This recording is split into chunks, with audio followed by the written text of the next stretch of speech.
We're recording right now. Okay, let's start it off. Listen, I want to introduce Kevin Macomber.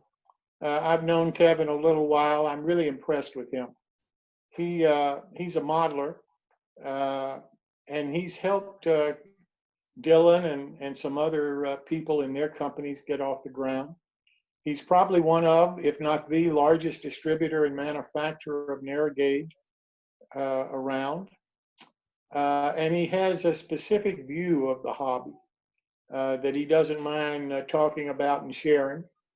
And we talk occasionally, not very often, but we talk occasionally. And I enjoy our conversations because I always learn about what the future of the hobby is going to be. And with Kevin is always in the market. He buys companies. He just bought one. I don't know whether he's prepared to tell you which one it is tonight, but he just bought one. Did I hear yes?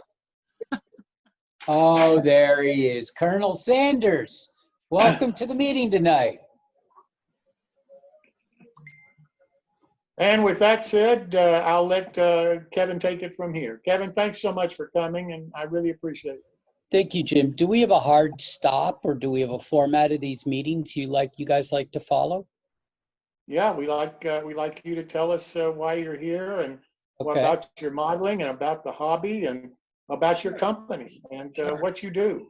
Well, I guess some of you know me, like Dave Silvernail, Newell Sage. They've known me the longest, I guess, in this group. And then Steve Sherrill knows of me. Most people thought I was somewhat nuts coming into the hobby because I had a vision, and I was quickly told I would fail. And the thing was that I'd done a lot of research into the hobby, and it was pretty blatantly obvious there was a lot of opportunity in the hobby, particularly with detail parts. There were still a number of the companies there, but nobody had decided to organize it all together to make it, simple for the end user to go to a website, well organized. They probably have one of the best websites out there in terms of ease of use for somebody to look at it. I've taken pictures of things that maybe have been photographed in 40, 50, 60 years, organized it, and I just started down that, and it just took off. I've moved forward within, I sort of morphed narrow gauge modeling into a 1/4 inch scale business. So of course we do O scale. We cater some to Proto 48, but we don't have a lot of specific stuff we can really sell them except maybe Grant Line parts. We do circus model building, military modeling, doll houses, the 1/4 scale dollhouse market. An interesting part of the hobby that's helping, support us is the gaming community now. I don't know a lot about it, and it most certainly doesn't interest me at all. But these gaming guys are pretty darn good modelers, and they use a whole bunch of model railroad supplies, whether it be from weathering, paint, scenery, and a lot of these guys are pretty darn good. You can see the work. They're right up there with the military modelers. However, it's fantasy. It's not reality. So it just kept growing and growing. And so over time, I bought some companies. One, I bought Tall Timber Short Lines, the magazine, which is still in hiatus. We had some issues. We didn't have a clean transfer of the sale of that, unfortunately. And we had some hostile past people involved with it. So we just tabled it, but we'll bring that back. I own Schomburg Scale Models. I own the HO portion of Model Engineering Works. I own the valves, the valves from Selly Manufacturing. I got those last year. I think I said Schomburg Scale Models. I manufacture a lot of my own products. I contract manufacture out a lot, and I have about 60 suppliers worldwide. We've looked at the market differently. It was interesting where I found opportunities, and a lot of it is just by showing it, displaying it, making it easier for the modeler to buy, and also keeping prices fair. So We're probably the largest reseller of die-cast vehicles for O-scale model railroading now in North America. You know, at any given time, we have 1,400 vehicles on the shelf. We got into buying obsolete products and really expanding that without question. I'm the largest supplier of vintage flow quill and poly scale in North America, you know, having at any given time well over 4,000 bottles. I probably have the largest inventory of Grant Line parts, though those have been selling pretty quickly, not replenishing as fast. And I just keep going down that, and I have the news. So you can go and you can come to me and create a scene. What are you trying to do? You know, we've got all these search words and a lot to do. Now, with that, what's been really interesting is I decided not to cross scales. I think that's the death wish of any business, is to sell multiple scales. It's okay to collect it, but not to sell it. It's just too complex. You spread yourself out with too much inventory. It's very difficult because the buying habits between O and 30, O and 3, and O scale are quite different from one another. There are some similarities, but the buying habits are quite different. So if you were to put in another scale, whether it be S or HO, it would be a death wish to your business. I think it's one of the things that's damaged a lot of businesses. But I get to talk to a lot of different customers, a lot of manufacturers, a lot of artists, and it's really interesting. The optimism is absolutely there. People thought I was nuts 2 years ago. Both Al Judy and I said this consistently. Dave, I don't know if you heard it too. We kept saying, "Oh my goodness, the hobby's really starting to take off. It's really starting to grow," and we've seen that. You just look at the O and 30 page on Facebook, Well, and yeah, it if just I may constantly interrupt grows. for a moment, I Yeah, kept take telling you over. though, if you can last 2.5 to 3 years, you know you're going to go with it. And I didn't. I know there were people who try and throw cold water on you when you first started, but I just I always try to keep encouraging you. Look, Thank you. to me, you were the young blood coming in at that point until Dylan came along. So, anything to ensure some young blood would continue this on, because we're not going to last forever. Look at Jim and Art. I mean, it's case in point. I'm done. No, talk. I think, for Dylan, it was interesting because for those that don't know, Dylan lives about 10 miles from me. We met through a mutual friend, and he had this vision. And so I just beat the heck out of him with the business plan. I mean, I'm constantly questioning everything he does. I challenge everything he does. And I've taught him a lot of business. But I would tell you, Dylan, you know, here, what in 2 years, I guess, is the age of his business. The kid's doing well. I mean, he's in his 20s, and he's not going to divulge his numbers, but it's quite surprising how well he's doing. I mean, for a guy his age, he doubles it. I mean, he could actually have a job that, would surpass his job he has now. That's pretty incredible for a young person to have that independence. So can I ask you guys, or engage in a conversation on something with you guys? So I actually have talked to a number of hobby shops, and to my mind, the hobby shops going away is a huge issue because it's a kind of an on-ramp for that initial modeling experience before you feel comfortable going out and buying stuff on the internet, and before you get kind of the next stage. And it's kind of, when you go to Hobby Lobby, you get kind of this 6 feet or 4 feet of a little bit of flock trees and stuff. But in the local hobby shop, we have one here that's in a kind of commercial mall area. It's probably a couple thousand square feet, but it's got just enough variety that if you start off, the problem is those guys are really having a hard time competing with the online guys once people get farther up in the hobby. So there's kind of this initialization of how far they're up hobby.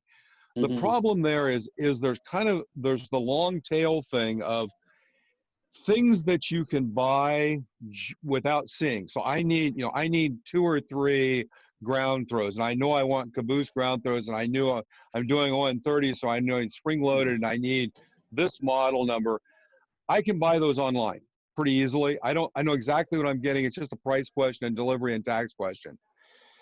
what's interesting is I'm not sure they can solve as a group having the kind of mid-level parts, but what you guys make is actually really interesting, because I saw these guys at the narrow gauge convention that have, they're creating 3D cast figures and the volume of things. So 3D cast figurines and some of the things you're doing, Dylan.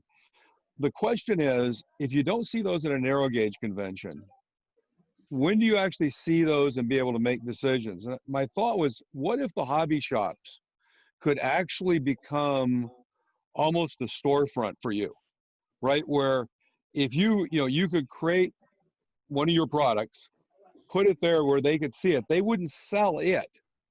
They would basically sell one from you for a commission. But the idea is that way the modelers could go to a shop, they could buy some other stuff, but they could see all this. There's all this. I mean, when you go online, you see all this cool stuff, but there's stuff, it's hard to see how good is that detail, a 3D Right. part or a printed part. Anyway, it was just an interesting thought for you guys to think about, and maybe it's not It's all really the hobby shops. interesting. So I know why this isn't working. And so the key issues in the hobby, one guy retires. That's a big part of it. Another part is many guys in the hobby are great modelers, great hobbyists, but lousy businessmen. So I'm going to ask some questions here. How does hobby get to the market? How does it get to you? What are all the steps? Does anybody understand how the product gets from the factory in China to the hobbyist? How does that happen? Does anybody really understand what's going on? Okay. The first thing is that you have manufacturing companies, the big ones. They've all embraced a very old, what we call a channel. We call how products get from the plant to the customer, the channel. And they've embraced a very old strategy. It's an 1970s or 1990s strategy that doesn't work anymore. And that is, they make a lot of product, they ship it overseas, and they give it to distributors. So the vast majority of these hobby shops get all of their products from distributors without naming any of their names. Some are better than others, some suck. A lot have gone under. So fundamentally, a distributor just doesn't support the train hobby, but they support multiple hobbies. They have X amount of dollars that they can put into their inventory. So what you'll often see is you'll see a distributor, you go to their page and you say, hey, we carry these 50 brands. So you go start asking tough questions. Okay, I want these SKUs. Oh, well, we don't have those on the shelf, or we don't stock those. I thought you said you carried the brands. Guys, this happens to me all the time. It happened to me day one and I realized it. So what's killing the hobby is the inability of that store owner to get to the product. So they have over relied on distribution who ships them the product. So what you also have is you've got lazy store owners who never By the way, invested. my understanding for some of the retailers, one of the things that happened was a lot of the manufacturers, like a Microengineering, for example, went to $1,000 minimum orders.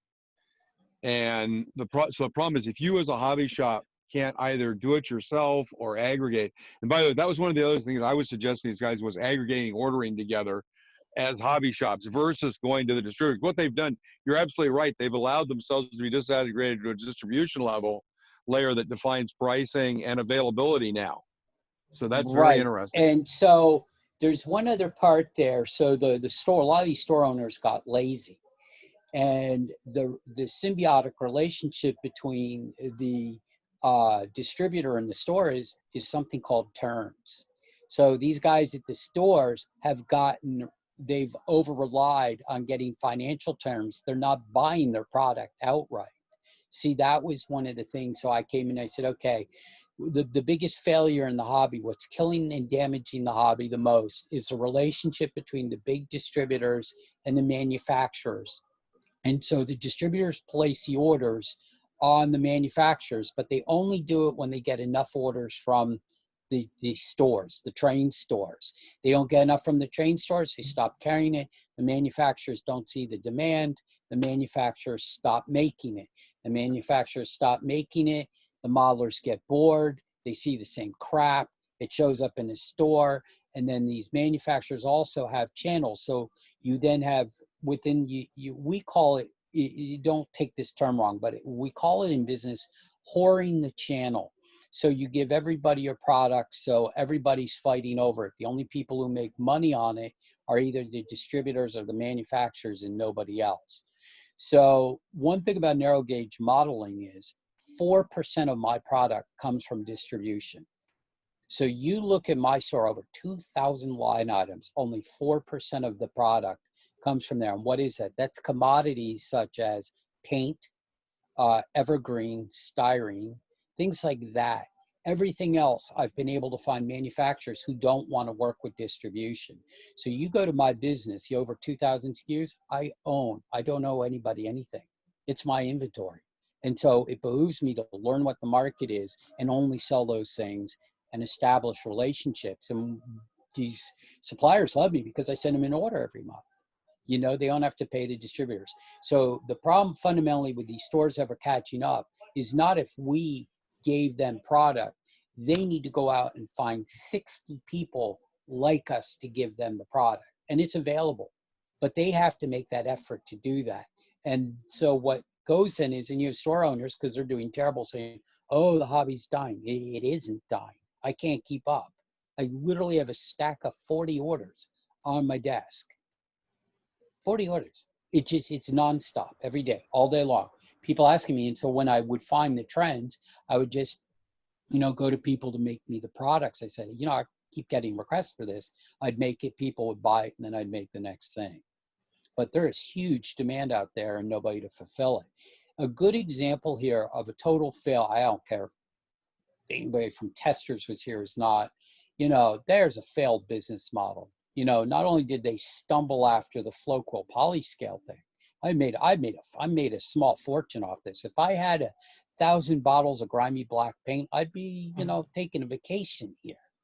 But I was able to even, hey Al, even with my skills, I was able to spin the Model Master. And, I sell a lot of Model Master paint. And the first thing, if you read the excuse that Rust-Oleum puts out, oh, the hobby's going down, people aren't modeling, people aren't painting, on and on and on. It's like, shut the hell up. I had the opportunity behind the scenes trying to work with them to get like paint chips, help me to sell their product. I got this, I don't give a crap attitude. I mean, they made no effort. You've got one of the worst websites, very difficult to buy their product. If you go, it's still up. I mean, if you've got an average modeler using the product, say they're 50, 60 years old, and the color chip on their screen is 3/4 of an inch square, and you got all your train colors commingled with German infantry colors. I mean, what the hell? I mean, how much effort does it take to do that? And so you've got the manufacturers as well damaging the hobby. They're just putting out stuff people don't want. And then they give great deals to certain distributors. Without mentioning one company's name, Bachman, I don't mind telling you. Hey, wait, can I take a guess who you're going to say they gave great deals to? Well, so here's the thing. Won't be This any is an more. example. I don't know this I know this. So just to let everybody know, when I was at Cooper, I ran with another guy, we ran a $750 million operation 20 years ago. And one of the most troubling things I see out of Bachman is, so I can speak of the trench locomotive that came out, pretty nice engine, but it's small, list price of $369, and out the gate, you're seeing people, you see the channel whoring the product for $269. That is like a product manager's nightmare, is where you set the value of something and it's devalued by that much out the gate. That's because that's the playing with the numbers. So everybody gets their piece, but not everybody's getting their piece. You know what I'm saying? Well, that's also because they've allowed essentially the large, what I'll call volume internet channels, probably to purchase at the same price as the distributors, who then mark it up and sell it to the hobby shops. And all of the modelers, the problem with the ON30 modelers is they're like guys like us that are used to Zoom, and they go online and they say, I've got a choice between paying $369 in the hobby shop because they want to make some money off of it, or I get it for $269 or $279 online. Right. It's a channel. The There you go. challenge. You're using the words. There you go. No, It no. is a channel. So by the way, you don't know me. I was the CTO CSO at a company called Nortel and did $1 billion deal with Microsoft in 2006. So I got a pretty good background. But the problem you're talking to is actually the fundamental problem with the internet. So if you think about it, in the Industrial Revolution, you created these two poles: the consumer and the manufacturer, the person who ultimately produced something and the ultimate consumer. What happened was, between them, you developed this channel that had physical transport and knowledge information in the Hmm. channel. What's happened is the internet has allowed us to suck the knowledge and information out of the channel. So the value of the channel, in a lot of cases, is reduced to just physical delivery, i.e., if I buy it on Amazon. And the problem with hobby shops, this is the big problem with hobby shops, is for a lot of us, redefining their value is really important. It's a huge issue. I mean, it's why if you watch the next 2 months, you're going to see the bankruptcies just rip through retail, because the combination of where they were before this, and then the shutdowns, and quite frankly, just the fear level of, it used to be, am I going to get in the car and drive and get that, or am I going to buy it on Amazon and get it tomorrow? And you kind of go through the thought process, you better get it today versus the cost tomorrow. Yeah, I want to get out of the house now. Now you're like, do I want to risk my life and go get it today, or do I want to get it tomorrow? And I'm not saying that, I'm not implying that's true, but I'm saying there's some people that think that Hmm. way. So we have, and retail is just, it's a disaster, I think. Well, I think the thing is, some of the best hobby shops I have seen in the country are in California. Oh, absolutely. We have some wonderful Without hobby question. shops. So I travel. I head up sales engineering for my job. And Okay. by the way, Nortel was a customer of mine at one point. I design, build data centers. Oh, cool. So Yep. yeah. It was a And good company for ironically, a while. Amazon is one of my customers. But when I travel, I go out to these hobby stores. And so what I've seen, the best hobby stores right now are diversified. It's not a model railroad store. It is a solid hobby store, but with no junk. They'll have the remote control. They might have, which includes airplanes, ground type things. They have other types of hobbies that are hot, and they add value because, stuff breaks. You still need the help. But, the other thing I saw in these stores is that they carried new old stock, and they carried used stock. So I forget this one place. I think it was out with Dave Silvernail. I wasn't too far from him. I walked in there, and this guy had an entire aisle of blue boxes. I was impressed. Place is busy. There were 5 or 6 people in that store while I was there. Then they were doing consignment. They had it. The one a really good one out here that really has the model down is Nicholas Smith Yeah. in Pennsylvania. Perfect example of doing a hobby store right today. Just not the train shop. They've diversified.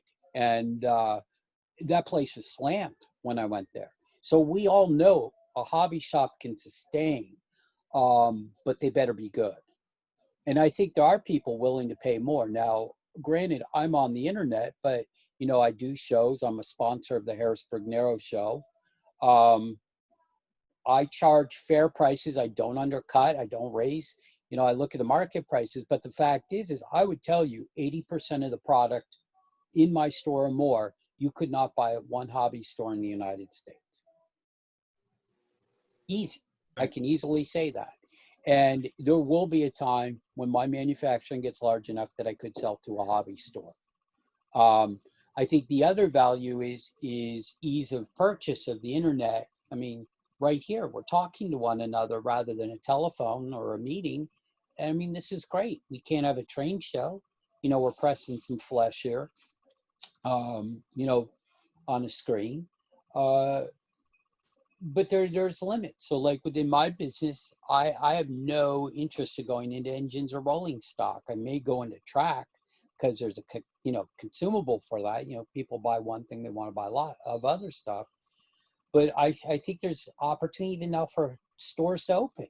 You know, if I was looking to do a store, which I am, I mean, the fact is there's going to be a lot of cheap retail space here that's going to be empty for a very, very long time. And to get, I tell you, it's an opportunity to lock into a lease at a phenomenal deal and do it right. You know, where some people see problems, I see opportunity. I put in offers to 3 more companies in the past month. Maybe one of those will go, but we'll see. I mean, there's just nothing but opportunity right now. So, Kevin, let me ask you a question. You've told me privately that you don't bring a product to market anymore if it's only for the model railroad industry. You've got to have at least another market, if not 2 other markets, before you're even interested. Before you're even interested in a new product. So that tells me that we're not any longer going to have model railroad manufacturers. We're going to have hobby manufacturers. well, it's smart. It diversifies. So a good example of that is I've done really well in the 1/4-inch scale dollhouse market, surprisingly. And it's funny because it's all these sweet old women, predominantly, you know, 60s, 70s. Right now, there's like this regional competition going on for saloons. And I have all these sweet old women buying beer and liquor bottles from me, scale beer and liquor bottles. I've never sold this many scale beer and liquor bottles before, but I have horses and I've got a trough and, you know, I've got supplies to, you know, build a saloon. I've got tables and chairs and on and on and on. And I think if we look at it, you sort of look at Shapeways. Shapeways could be set up like that. You know, if you went in there, they'll sell a 1/4-inch scale, you know, piece to anybody. And that, so, I mean, the most common stuff is any of the freight. I probably have more freight than anybody, you know, freight loads than anybody in the hobby O scale. I think I could say that pretty straightforward. But I sell it, you know, to, like, I've got an O scale crate. I could sell it to O scale, S scale, HO, right? I can sell it to a circus model builder. I could sell it to a military model builder. I can sell it to somebody doing a dollhouse who's doing a store scene. A crate's a crate, a crate.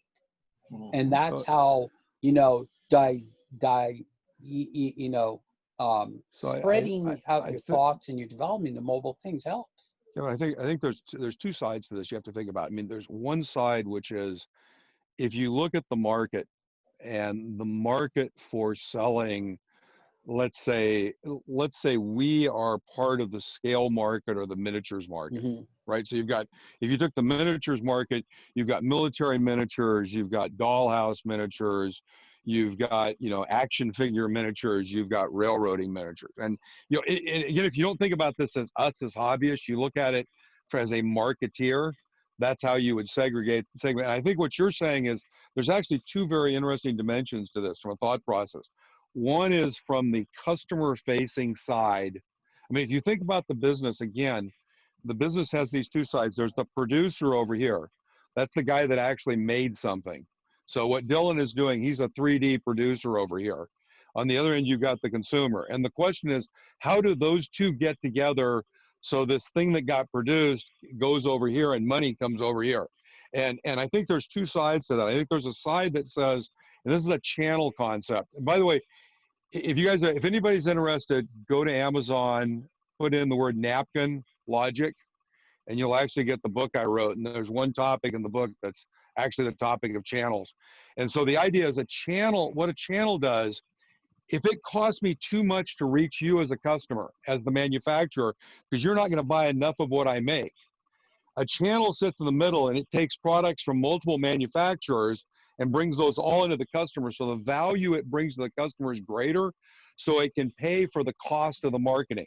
And it's all about paying for the marketing. And so what Kevin's saying is a hobby shop that gets a bigger footprint of other hobbies like doll making, they have a greater addressable market because of that. So the cost of the retail space now can be shared. you know, if you think about scratch paint, and then I think what you're saying, the other side is that manufacturers can look more and more at not thinking about just being a model railroad manufacturer, but I'm a miniature manufacturer, and what subsegments of the miniature market can my products go after, and how am I effectively addressing those?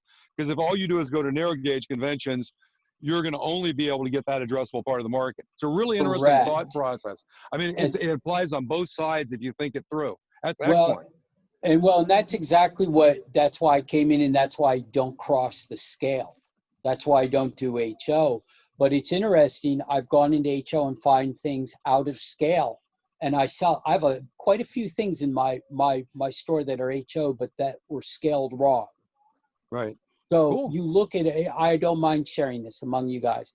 All my pattern sheets in my store, the plastic pattern sheets, I sell a ton of it. It's actually HO. It was all pattern sheets are scaled wrong. If you Right. put a ruler on a brick, an O scale brick on a pattern sheet should really be G scale. So people don't know that, and that's just going out there. But the thing is the other thing is, if I can buy more product, I get better pricing. I also get people willing to talk to me. So, for example, I get products out of the countries outside of the US. I get from Canada, Spain, Germany, England, France, Ukraine, Czechoslovakia, and Russia. I'm getting people sending me product. Australia. Sorry about that, Australia. So we all know shipping from Australia is high, but it isn't if you can buy $1,000 of product. It might be small, high value, small items, but if it's only made in Australia, I don't mind paying $40 or $50 shipping for $1,000 of product, because it gets blended, because I know I'm going to be able to sell it to a wide array of hobbyists. Right. It's been that there's one, white metal detail part company down there that just has designs and nobody else has in the world. And I stumbled on it. So he thought I was nuts, and I bought $1,000 of it, and that's where the change has to. And once you get a customer, I track all my customers every year. I've grown 5 sequential years well into the double digit. Last year I grew 40%. This year I'm growing 25%. You start thinking about that. You take that kind of growth, you take the number 72 and you divide it by your growth. That's how many years it'll take you to double. So say if you grow 24%, you divide that into 72. At 24% growth, you will double your business in 3 years. And that's what I'm doing. So, but I'm seeing the successes, and I'm only scratching the surface of the market, and it makes me wonder, why aren't other people doing this? Why aren't other people in the hobby? Because I'm a nobody in the sense of things. The tens of thousands of railroaders, I'm a nobody. Well, I think I don't know, the Wiseman, that seems to be what Wiseman has been doing with his, aggregating together a bunch of parts lines, and I think the San Juan guys, I think, are doing kind of the same thing. On the more on the manufacturing side, they're kind of lighter, I think.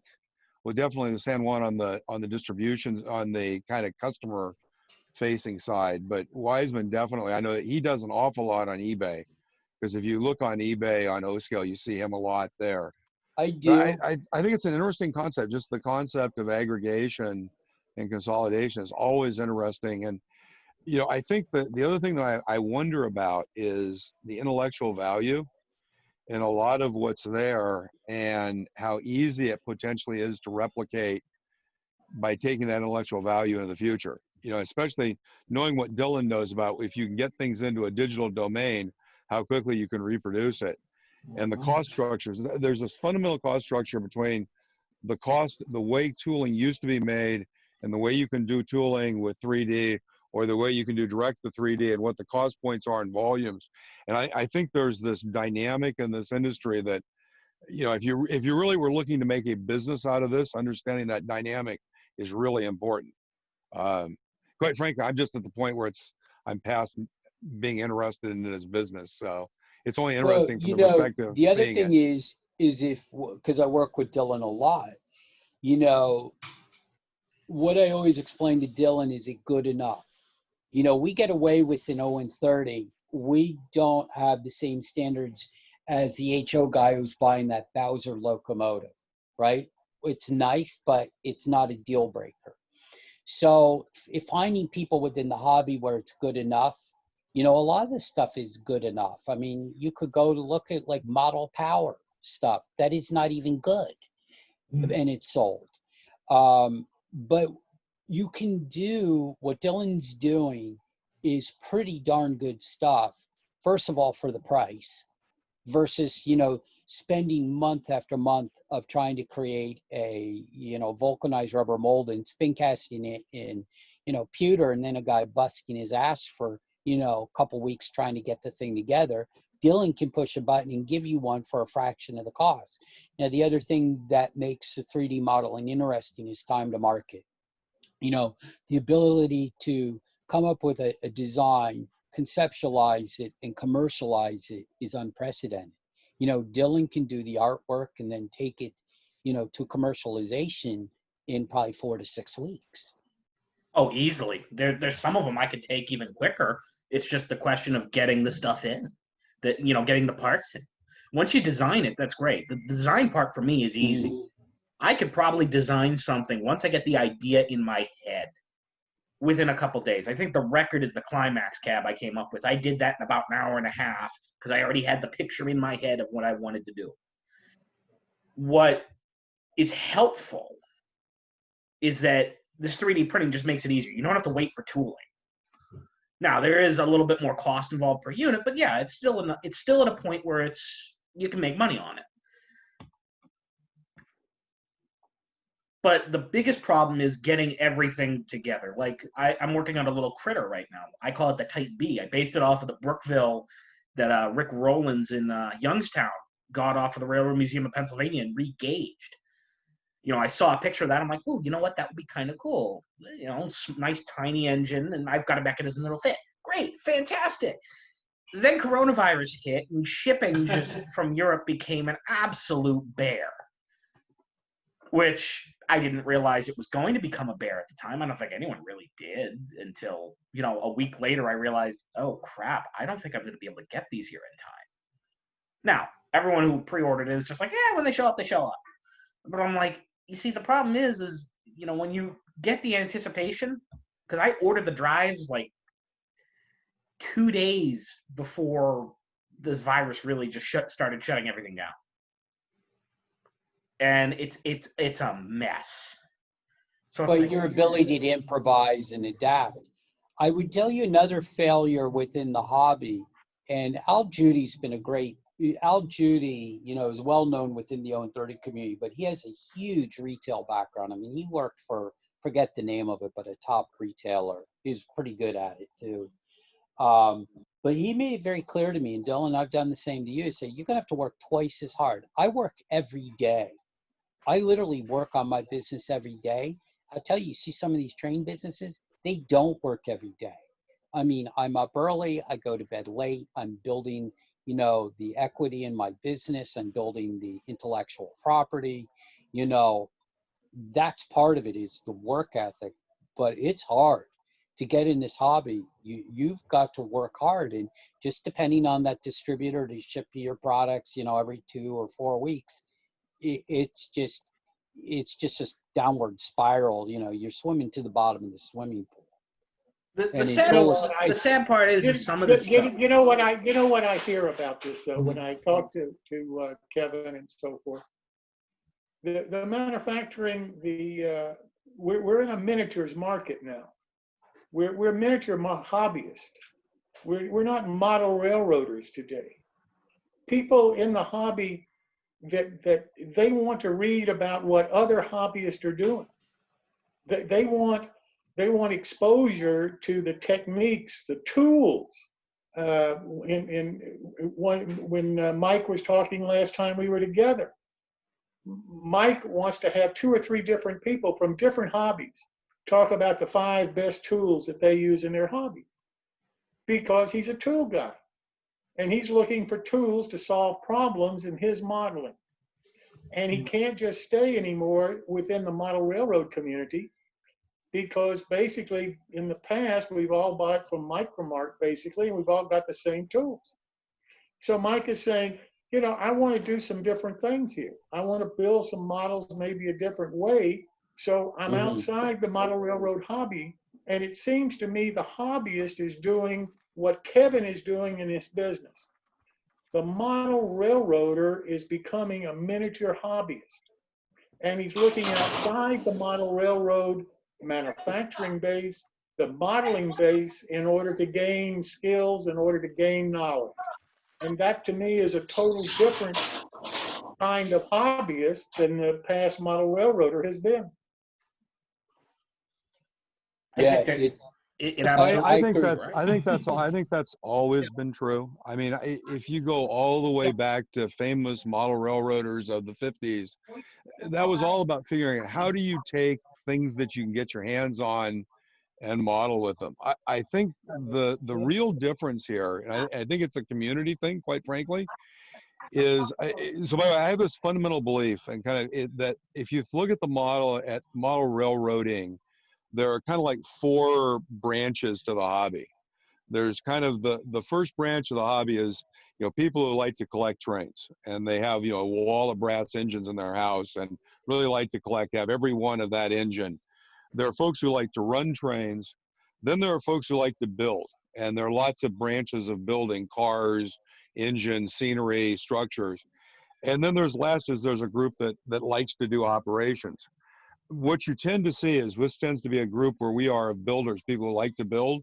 So I see a lot of scratch building supplies.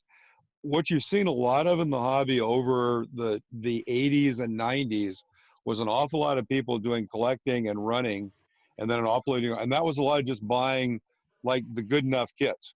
So it's a really different, you know, it's kind of a stratum of the modeling.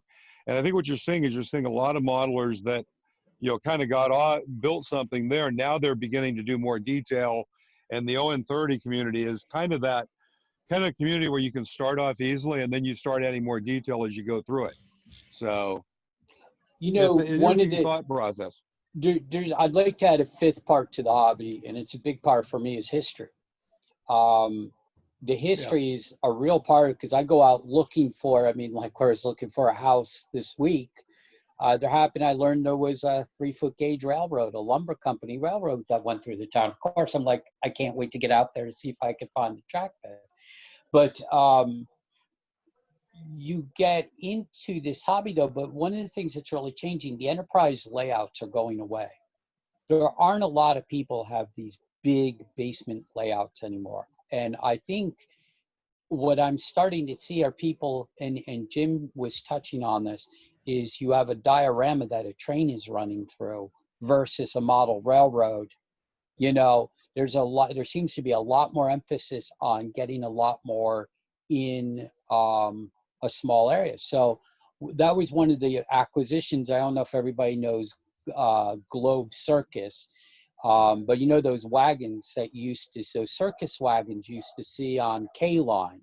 Well, K-Line actually stole the design from another company. The lawsuit never went through, but I own that company now because I see a market out there for not circus as in Ringling Brothers, but as in small town circus, carnival, and sideshow.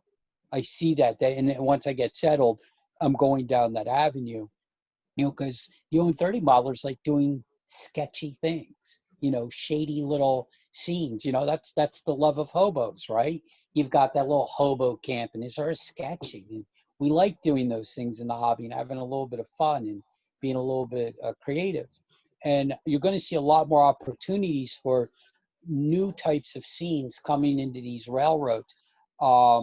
Great railroad out there in Southern California is Dane Lease. He has a great layout. I mean, he was in sort of a quasi garage shed type thing. I couldn't believe how much he packed. And you know, the deepest part of his railroad, much of it I think was no more than 18 inches deep. And it was fabulous. You know, he had sidings, everything, but it was packed. And that's where I see the hobby going. And so it's lending people inherently, if you can't do the big operation and drive in, you know, figure eights or giant loops, you're going to go more towards the detail. And that is where, you know, for sure it's going. You know, Al Judy's observation, you know, I remember before in moving, he wanted to have a big layout, but he's got a layout it's a good size, but it's jam packed. Al, are you there? Yes, I am. Yeah, mine's, of course, I wanted the Taj Mahal of railroading, but since I didn't have the money or the space, I ended up with a new layout in about a 10 by 14 room, running around 3 walls, point-to-point operation, and having a lot of fun with it. It works. The space is also my office and my music room. So. That's not unusual though. Kevin and I have an acquaintance that we both know, Dan Bigtha. He is a very good modeler, but even his space, now he has a huge amount of space because he had the money to, you know, basically make it happen. His space is along the walls is the railroad. Hanging from the ceiling is a Millennium Falcon and an X-Wing and fighters and a blimp, and he's got the big screen TV on one wall. He's got artwork everywhere. It's a matter of what you use the space for.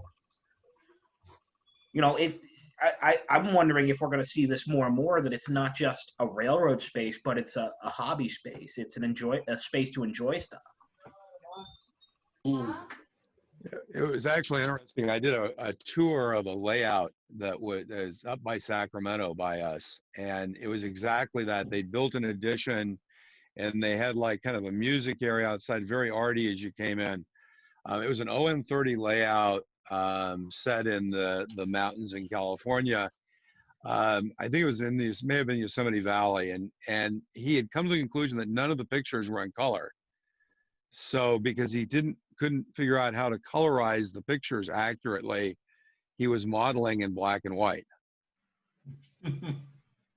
Which, and I have to say, it was a very unique experience of actually taking a black and white photograph and actually creating a model that replicates the tones in a black and white photograph. And then there were a few colored engines and things running through it, which was a kind of a little bit like that Pleasantville movie for me, but it was pretty interesting. Kind of the arty, and it was kind of a game room too. So convergence.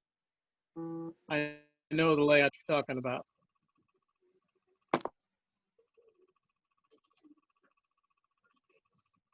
So what else do people want to talk about? So I'm gonna mute here, and I'll walk downstairs and I'll show you these modules if you're interested. That sounds great. I'm done. I don't really need to do any more talking. Anybody else want to jump in? I've got a question. Dylan just did a couple of castings for me, 14-foot flat cars. I'm trying to glue wood planks on the material from his 3D printer. Any suggestions on what I could use for glue? I find that any of the quick instant glues end up having to put 2 or 3 coats on the wood, let that dry, and then do it again with the material that his pieces are made out of. Help me here, because I want to get this thing going, but I've had a bad experience as far as the wooden pieces falling off. Sure. You know, if I may suggest, my go-to on different materials, and because you don't have flush, you know, absolutely perfect surfaces, on mixed materials is canopy glue. Canopy glue?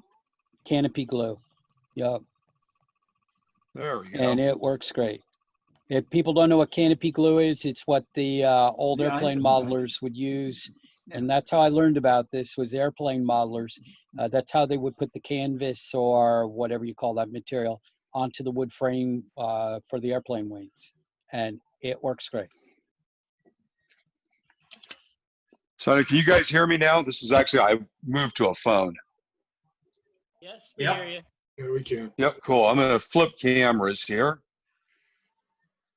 Right. So, Somebody's got their getting their ties down. So this is basically, and if you are interested, I'll show you a couple of slides on the layout that are designs of it. So this is actually Moss Landing in California. This is looking essentially from the south towards the north, and the ocean would be off to the left. The land would be off to the right. If you've ever been through there, literally right to the right where the door is here would be the PG&E power plant, or now Duke Energy. And so basically it's designed for a harbor being there. So this is a dock, and this will be a warehouse here that looks like the warehouses that were there in the early 1900s. And this is a transfer shed with that'll be designed to have a track in it. And then this is one pier. I don't have the others out here because they all have all the nut and bolts on them. But this is basically what the piers will look like along here. And this is actually kind of the idea of what the shoreline looks like, where you have the drop, and then this is kind of the tidal wash down at the bottom. Nice. I'm sorry, I'm trying not to go too fast because it can be kind of dizzying. And then this is actually what I've been working on lately. This is going to be a cannery. And it actually looks a little bit like, it's based on the Hovden Cannery, which was the predecessor of the Monterey Bay Aquarium. And so this will be a, fishing here. And then this is a fuel pier modeled after the Standard Oil fuel pier in Monterey. And then over here, we've got the causeway that comes in. And you see, I've just put all my vents up. I've got them kind of positioned. And then on this side, there's a car ferry that comes down the hill. Very nice. That's kind of where it's at so far. That's a lot of action in 2 modules. Yeah, that was the idea, was trying to create something that had a lot of scenery and was based on something semi-realistic, but also has the capability of doing a lot of operations. I was actually building it for our PCR convention about a week ago. We were going to set up on ON30 for operations and have kind of operations on demand. So this actually has about 12 operating spots on it. It's the way it works. Anyway, I'm going to drop this one and go back upstairs.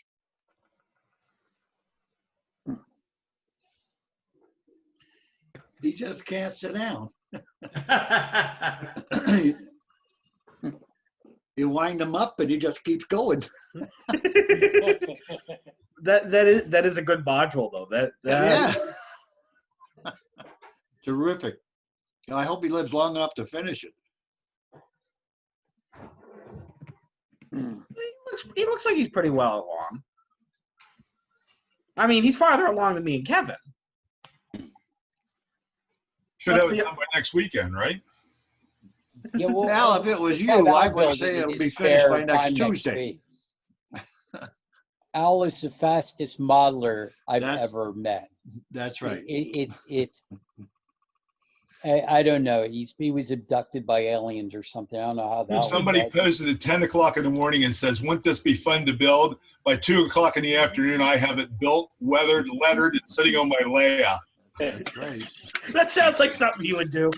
The rotary snowplow I have, that's exactly how that happened. Yeah. Somebody posted a picture in the morning and said, isn't this cool? Somebody ought to build this. About 3 o'clock in the afternoon, I had it built, sitting on the layout, and was posting pictures of it out of my junk box. Yeah, but you're good at doing that. Well, I have a lot of years of practice. Now, was the rotary snowplow actually operational or just a static display? Oh, no, the rotary doesn't turn now. Yeah, you're pushing it now.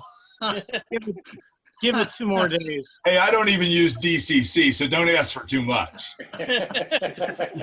Battery will work fine. Yeah, the wheels went around. Yep, the wheels went around, the couplers worked. Oh, Here, hold on a second. I'll grab it out of the case and show you what it looks like.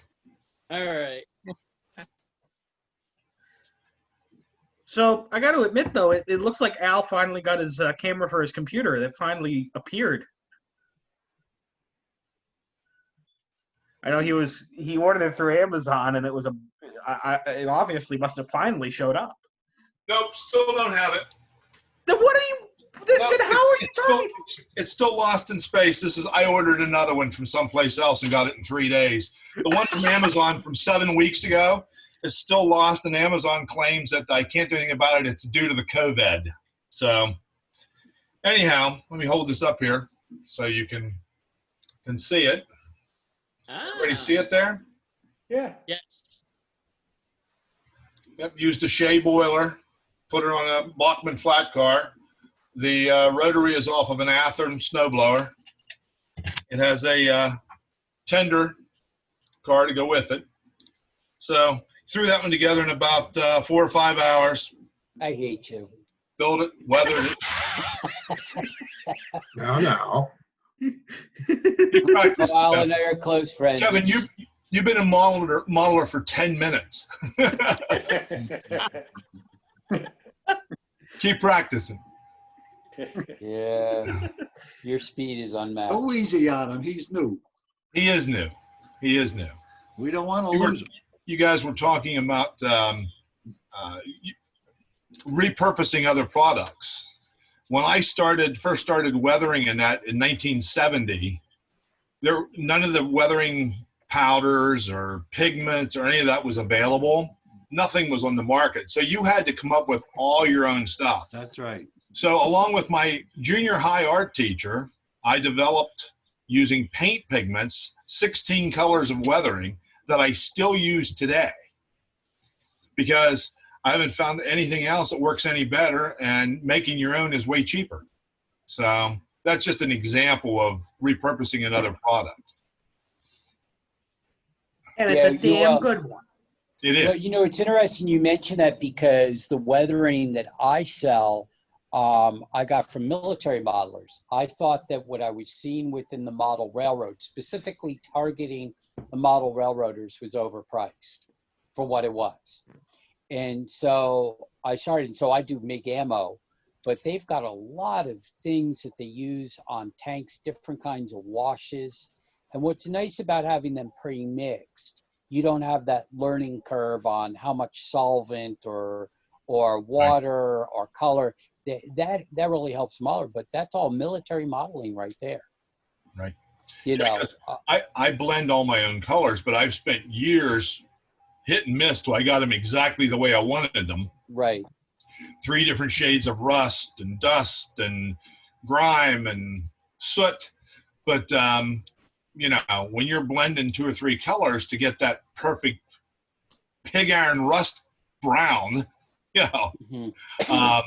you know, it takes a lot of hit and miss. But once I got the formulas right, now I can mix them up, you know, in minutes. Buy the Well, you mayonnaise know, jar. and it brings something, because most people can't do that though, because art classes, particularly I don't know if Dylan had art classes, but we had art classes as a kid, and you got some basics on mixing color and that stuff. But you know, I sell a lot of paintbrushes. I found a supplier, really value priced paintbrushes, and he taught me a lot about painting. But it's amazing how many guys in their 50s, 60s, 70s don't know how to use a paintbrush, and I have to walk them through it. And it's part of my responsibility to teach people how to use a paintbrush. You know, do you use camel hair, ox hair? Do you use this, you know, synthetic? Nylon. You know, what kind of tip do you do for certain types of things? Explaining them, you know, how paint leaves a paintbrush. You know, and these are, you don't have that kind of tribal knowledge anymore. And I think, you know, Al, you're the exception though. You know, you know, it's been brought before that Al should come out with, you know, a series of YouTube videos where he teaches people how to model, start all over. Al, I Yeah. will help you produce it. Okay. It's a good idea. And Well, there's you his know, first you student. also, and Al taught me something else within the hobby. There are multiple ways to do the same thing. You have to use what works for you and what's easiest for you to do yourself. Right. Yeah, there might be 6 ways that work, but you know, find the one that you're comfortable with that gives you the results you're looking for, and stick with it. Don't do the other way just because that's what everybody else does. Sometimes you can mix different techniques even, and come up with something that looks great and works for you. So some people have a lot more artistic ability, so they can do things with, you know, dry brushing and shading and things like that. But if you don't have the artistic ability, no number of YouTube videos are going to give that to you. So, you know, you find something else that will work for you. Right. There's a reason I design stuff on the computer. It is because I cannot scratch build to save my life. I tried. If it came down to my life or, hey, this guy is going to off you because you can't scratch build a trench locomotive, yeah, no, I'm getting offed because I can't scratch build the trench locomotive. I'm that atrocious with it. But that's why CAD is my crutch. It's for me because I can make the mistakes on the computer, but then you can fix the mistakes. Oh, a hell of a lot easier than if I was to scratch build something, because I have tried scratch building. It's difficult. I can build a kit okay if I have the parts and I know what's supposed to go where. But just if somebody gave me a pile of materials and said build this, I'd have a tough time doing it. I honestly would. And I think part of that is just some of my own mental blocks with it, I guess. That's a problem I find with many kits. Kit builders know how to design them, but they've never built a kit in their life, because if they had, they would have designed it that way. Yeah. Right. Like there are some things that I'll, design that when I try to test build it, it just doesn't work out. Like something is too tight, or perfect example. I've been messing around with magnets and using it as like a fastener, right? And if they would shut up. Can I interrupt for a moment? Yes. No. I have multiple sclerosis, and I need to get up and move around every once in a while. So I'm going to get up. I'll be back in a little bit. Do what you got to do. So, like I said, I've been messing around with magnets, and the idea is, okay, I actually stole the idea from Athearn and Dalpool. Because what they did with some of their HO scale and their O scale locomotives is they figured out, okay, we can put a roof on the locomotive and you can just use a magnet as a tab to hold it and line it up. I'm like, well, why can't I do that? So the first fasteners I've got were basically it had 4 magnets in it. It was too much. Like you physically would have a trouble pulling them apart. So I had to cut it in half, and that actually works a hell of a lot better. If I didn't know any better, I'd say one of my dogs is annoyed.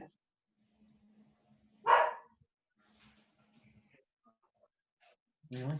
That was a classic. The sad part is, see, I've got 3 dogs at home, all Wheaten Terriers, smartest dogs we've ever had ever.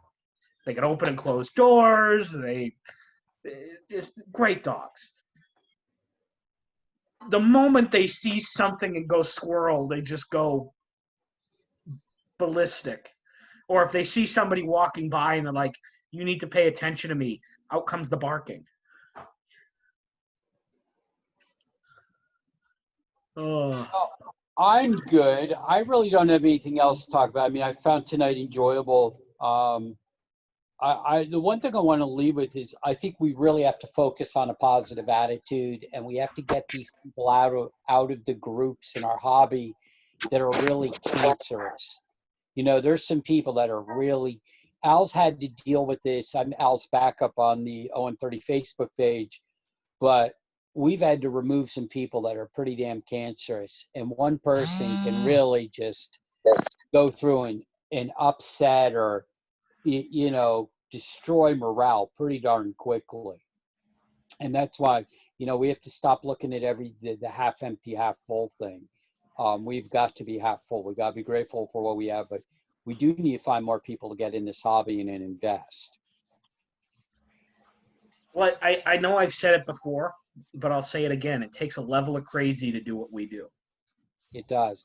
I see one person I'd be interested to know. Ryer. Howdy. Howdy. Who are you? My name's Ryer Appledorn. I'm an artist and a model maker. I don't know. I actually know. I know who he is. Cool. I do So too. In fact, he's going to be on this as one of our featured modelers in a couple of weeks. I think what do you do? Well, I do a lot. So I have quite a few scales that I work in. But the big thing that I work towards is storytelling in model making, and trying to build more than just a railroad into a model, or into work on more than just railroading. And I think Cool. I mostly batch build everything, or I kit bash everything, because I want everything to fit inside the story that I'm telling of my layouts. So that's how Ryer Where do you- actually, where he do you actually live bought and one of what's my your- prototypes off of me. He's been helping me with that. Where do Yeah. you live and what's your primary scale? Well, I live in Western Michigan, a town called Holland. I model in a lot of scales. I do some standard gauge HO stuff. I do a lot of 0-30. I've recently been doing a lot of work with GN15, which is 15-inch gauge prototype in 1/24th scale. I do 120.3 scale, a lot of live steam stuff there. And then I've got 3 1/5 scale live steam locomotives. For somebody your age, that's fairly diverse. Well, I think that's because I've never been able to focus. So it's Oh, so which you also, and Dylan share a lot in common. yeah, but unlike Dylan, I never finish anything. So, no, I think a lot of that because I also work with I do a lot of 3D printing and a lot of laser cutting in my model making as well, and that's led me to sort of realizing like, oh, I like building models of my models before I work on them. So I'm working on a 1/5 scale 10-wheeler right now. And I know that I want to have that same locomotive represented on my 0-30 layout. And, but I'm kind of totally making it up. It's not based off any particular prototype. So to get the proportions right, I'm building it in 120.3 scale first. So I know I can make it look right before I start bashing it to other things. And let me ask you a question. How old are you? 26. Okay, very cool. Yeah. And it was interesting. You guys were talking about, I went to art school. I'm a formally trained artist. I used to teach scientific illustration.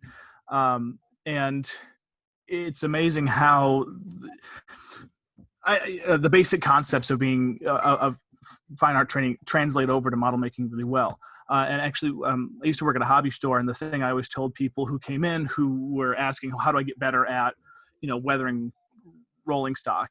My first suggestion was always to buy a war games kit or a military model kit and build that, and try as many different hobbies as possible, because all those skills translate and they all cross over. Interesting. Well, I certainly look forward to hearing more about you. So I'm quite interested. You're very much like Dylan. So you guys are contemporaries. Yeah. It's amazing the people that you find. I'm telling you, model railroaders are. It's a different hobby. It's a different person than when I came into model railroading 50, 60 years ago. I mean, it's a totally different world. One of the impressions I got, especially reading a lot of the older issues of Model Railroad Craftsman and Early Model Railroader, model railroading is kind of the original maker's hobby, because getting into it, you have to know kind of a little bit about everything. You have to know about model making. You have to know about how railroading works. You have to do carpentry. You have to do, wiring, or nowadays programming. And I think that's one of the big appeals to it for people who do it, is that it requires a little bit of kind of every practical skill. It's not just putting a kit together. It's also figuring out how to get that kit to work. I think that's really interesting. Are you coming to Harrisburg? I don't know what that is. Well then, Al Judy's going to hook you up. For those that don't know, we are still having the Harrisburg Narrow O Show. Thank you very much, Al. Al's sort of my Vanna White. Not a very good one, but I've got to use what I got. Anyhow, it's an all narrow O-scale show in mid-September. We'd love to have you there. Where's it at? Kevin, talk a little bit before we break it up. Kevin, talk a little bit about your view about the shows. Where do you see the shows going, particularly after we get out of the house again? Well, that's interesting. Al and I caught the trend happening a couple of years ago. I mean, Al's had his own show for quite a while, but we saw the need. Really, we saw what people really wanted. There's this gentleman by the name of Alan Littlefield that has a very small show in it's called the Mid Hudson Show. You might recognize the name, but he had it was the format and the approach he had right. We just needed to be scaled bigger. So the difference on a show like this is there is a commercial side to it, which is very important because they got to pay for it. But there's a lot of hands-on time where you have sort of the joining. The problem is, like, you go to a Springfield show, you just go to buy, you get your bags filled up, you go back to your car, drive home, and your bags sit in a corner. At a show like this, you go buy your kit or you bring your engine to the show and you sit down with that supplier or that craftsman who helps you get it to the next level. And it's more than just a seminar. It's you're working, you're not watching somebody else do something, you're doing it there. And that's a very different. And then the other thing, what we saw, and Al, it was very difficult for Al to do this, but Al, we had one show that sort of went sour because we had, you know, suppliers, vendors bring crap to the show, and they got sort of hostile with Al. It was their fault. They brought crap to the show. And that was the other one is we don't allow crap to the show. There's no crap. You know, it's you're basically getting invited to the show. It's an honor to come to the show. There's X number of tables, and then it's over. I mean, we're at a show that has a wait list. You know, I'm sorry, you're gonna have to wait till next year to buy your show, you know, tables. And by controlling it, we've got sort of this best of class. So that's where the shows are going. People want to go to a show that's not overpriced, not overcrowded. They can get help. They can improve their modeling skills.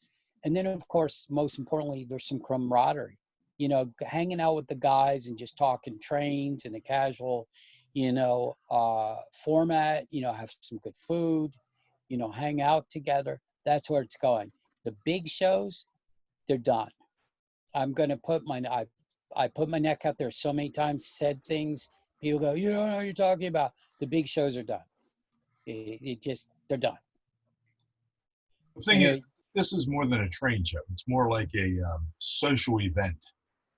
The vendors are there where you can buy stuff and things like that. But we set the tables up where it's applicable. We put chairs in front of the vendor tables. So you can sit down and talk with the vendors. Dylan, when we set him up last year, I had chairs in front of his table so people could watch him working. Same with other craftsmen, modelers like that. Real wide 8-foot aisles, so it's easy to get through. You're not crowded. It's just a comfortable, enjoyable environment. It's a 2-day show. It's $10 for 2 days. And you get to meet and see some of the best modelers in O-scale in the country. Actually, in the world. We have people come from England, and Germany, and Canada. So it's a good event. And from another perspective, I've done very well at Al's shows. I think part of it is because of how they're organized. It's you're focusing it in such a way where basically, if one, you want to spend some money, you can find good stuff.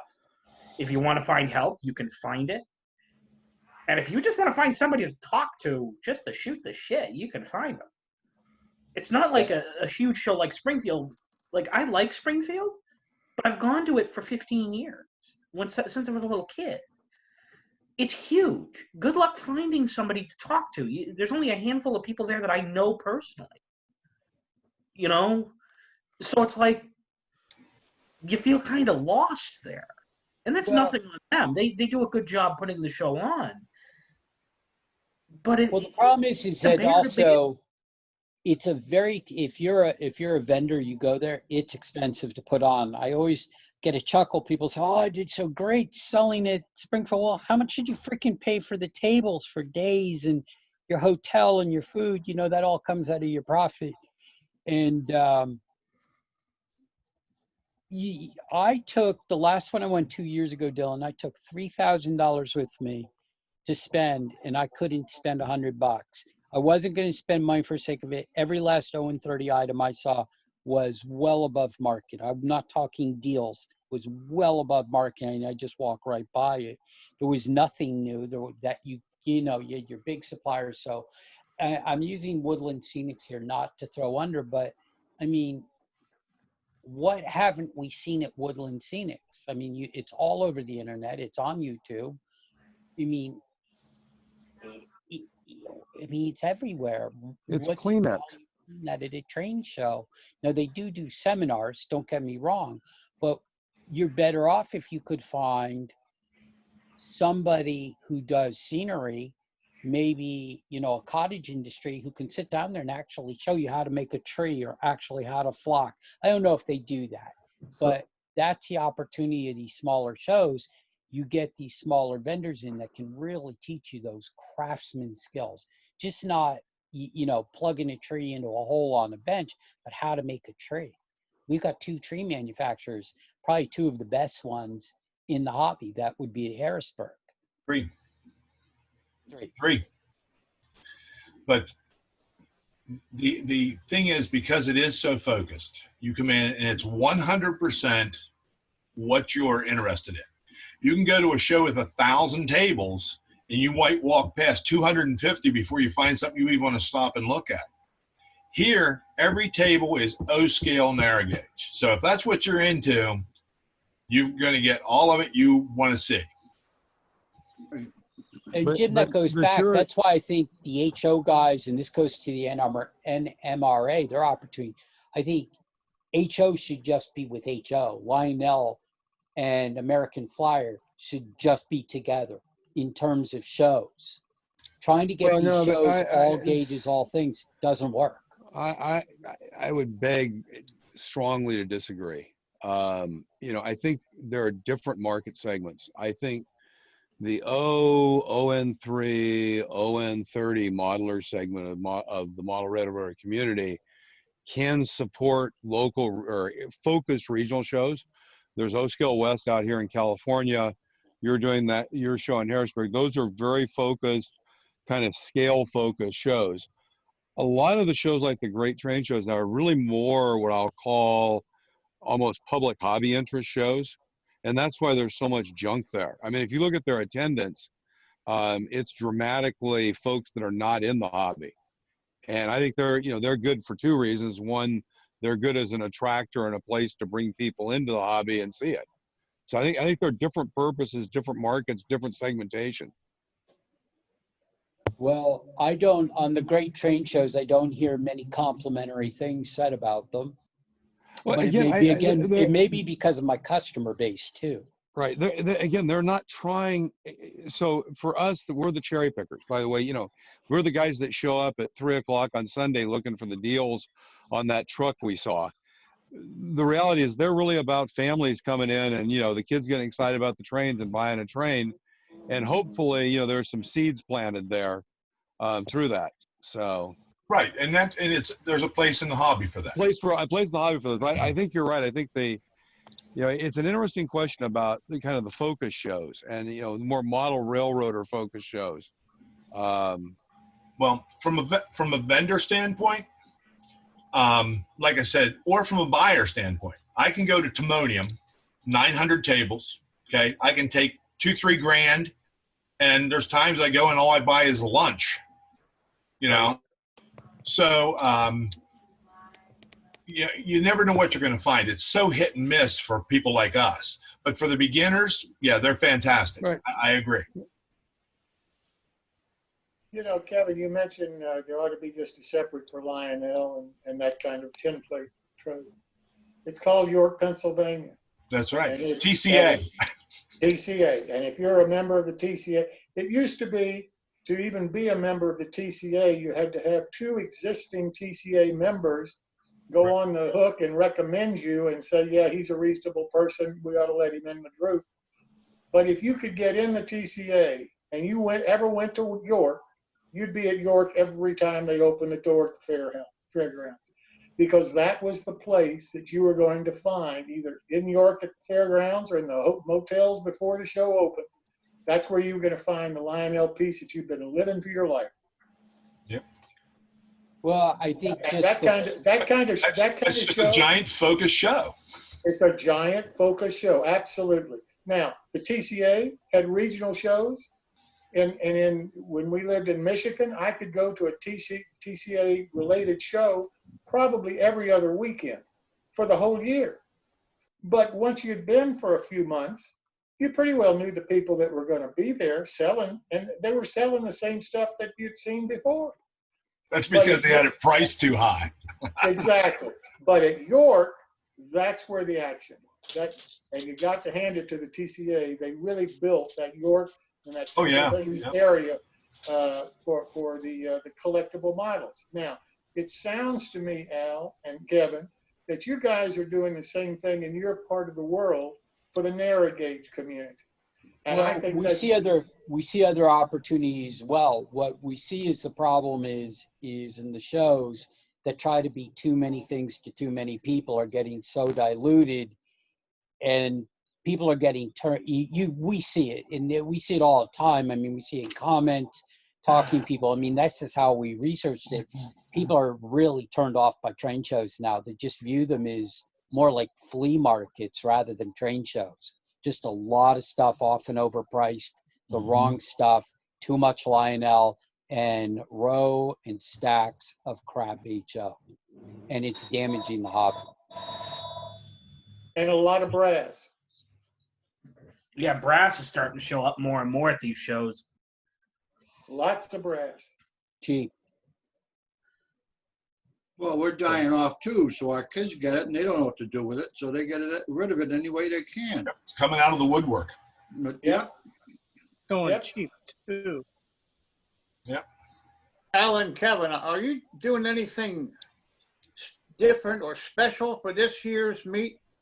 The reason I say that is the National Narrow Gauge Convention has been canceled.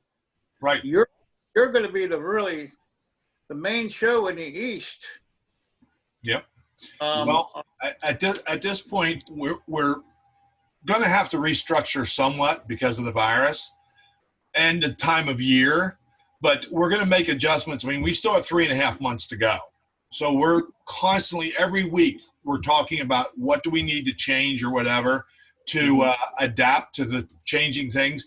But I think we're going to lose some people because of the being afraid of the virus, especially the international crowd.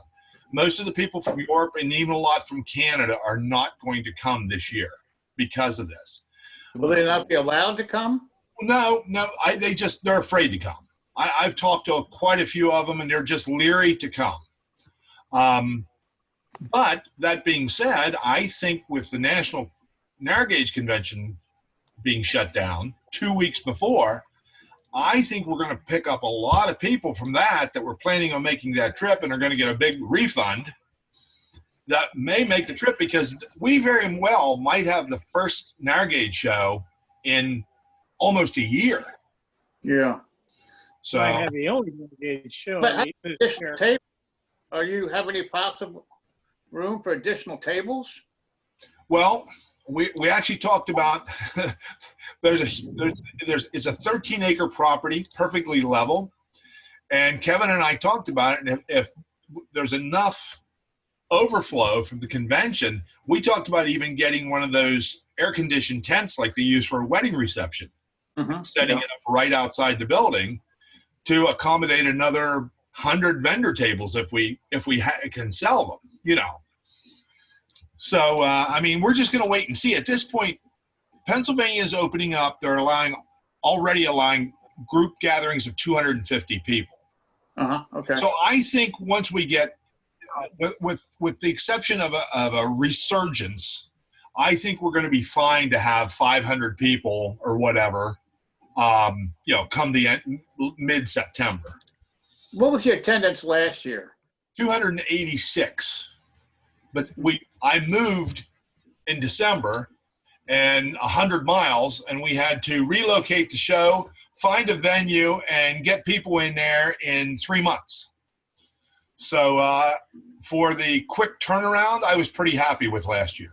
Yeah, well, I've been to all of them. So, I know you have. Yep. And they're great. I mean, I even sold some stuff there. Yeah. I've had quite a few vendors say they've sold more there than at any show they've ever been to. So Oh, when people are traveling, when people are driving 10 hours to come to a show, they come with money. well, it's just down the road for me. I had to get on 81 and go north. That's right. That's right. But Yeah, I can tell you in terms of, I had a record last year with that 286 people. I had a record sale for a show. You got to remember too, we're not even 2 full days. And my wife never stopped working, counting money and placing orders nonstop the whole time. I know you may need to look at your sales line there as far as not having people wait in line too long. You know, you might want to look at that. I don't know what the answer is, but I'm sorry. To wait in line to get in, you mean if there's a number? to buy something. Oh, yeah. I mean, she was busy. She was doing the Oh, best she could. Kevin. Yeah, Kevin needs to hire some help. Yeah, Yeah, we're getting there. Well, to be Yeah, fair, I typically- never, I don't think anybody ever expected, to include myself, my business to grow as big and as fast as it has. yeah. And, when we pulled it out, like this time, I have 10 tables. Think about that. That's a lot of stuff. I know. So other than the National Narrow Gauge Convention, I know there's O-Scale West in California. Where are the other kind of O-oriented or kind of more narrow gauge oriented events? Well, Kimberton, Pennsylvania was in May. They've had that for, I think, 43 years. And as of last year, it folded. Okay. And it was an all narrow gauge, all scale narrow gauge show. But the people that put it on got older, and they're just, I guess there wasn't enough interest from anybody to take it over. And so last year was the last for that. There's the Mid-Hudson show, but it's small. It's twice a year. There's the Midwest Narrow Gauge show in Ohio in March. Those are the ones I know of here on the East Coast. Yeah. Yeah. The O-Scale West is even including S-Scale now, right? Yes, and narrow gauge. Yeah, Yeah, O-Scale, narrow kinda- gauge. Yeah. And the one Dan Darty puts on in Illinois is gone O and S. Right. And the so- Chicago O-Scale show is done. It's This year was the last year for that. So and- maybe the right Well, answer- they're trying to keep it going, but they're having trouble trying to find a hotel number one and somebody that'll back it number two. Yeah. So maybe the right answer is the fine scale railroad modeler show. The no HO where you got hoe and slash through it.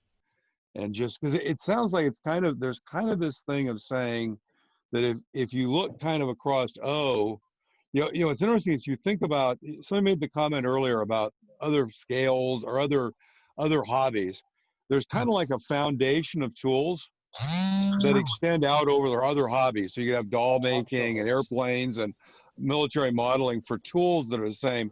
Then you have within model railroading, called scale components that kind of are the same across. And then you kind of get into more individual things. And so it sounds like if you get into that kind of fine scale modeling, there's probably, if you kind of take out the HO side of things, there's probably an aggregate of value there. I think that's why the O-Scale West guys included S-Scale, because the S-Scale buyers have the same kind of mentality.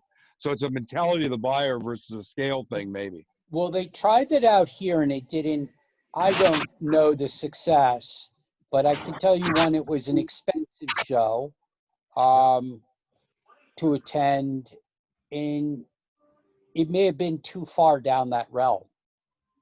Again, I've learned a lot from having very successful businesses. Mixing scales is not good for a show. And they're doing that because I don't know if anybody's been, I can't speak of the O-Scale West show. I can't speak of the Indianapolis one, but I can talk about O-Scale East. It was horrible. It pretty much was guys bringing in brass, new old stock or resale items. There were no vendors. It was dreadful. Stuff there was O-Scale, but I mean, it just it wasn't, you know, and when I did it, it was in Connecticut. They didn't even have it was considered a convention. They didn't even have 100 attendees. Right. Oh, I remember that. Dan was on the layout tour for that show a couple of years ago. We had 3 people show up. And he's just like, dude, we've had shows where he's had 100 people come through his barn to see his layout. And he's like, that was pathetic. So me and him were basically sitting around all day just like twiddling our thumbs like, Yep. What are we doing? But I think, you know, different regions may be able to do different things. I mean, California is a big state. You know, I have the most customers I have are from California.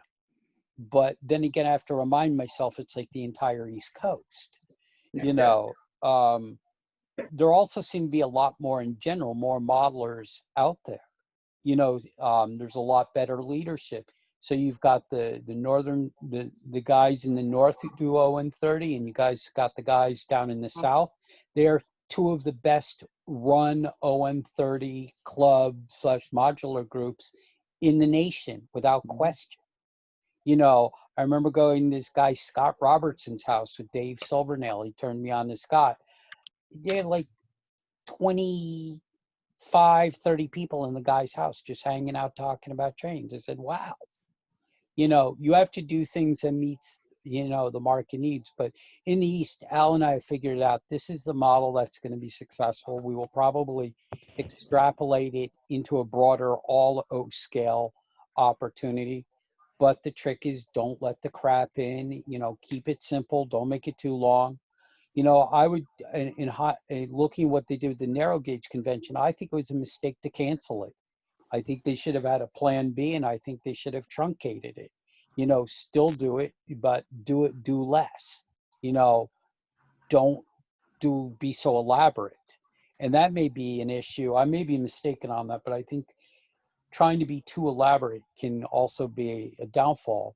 And, you know, it's hard. You want somebody to come to the National Narrow Gauge Convention. I can't do it because I can't give it 4 days. I just can't give anything 4 days. I don't have that because of, you know, my personal job and my personal life. That's a lot of time.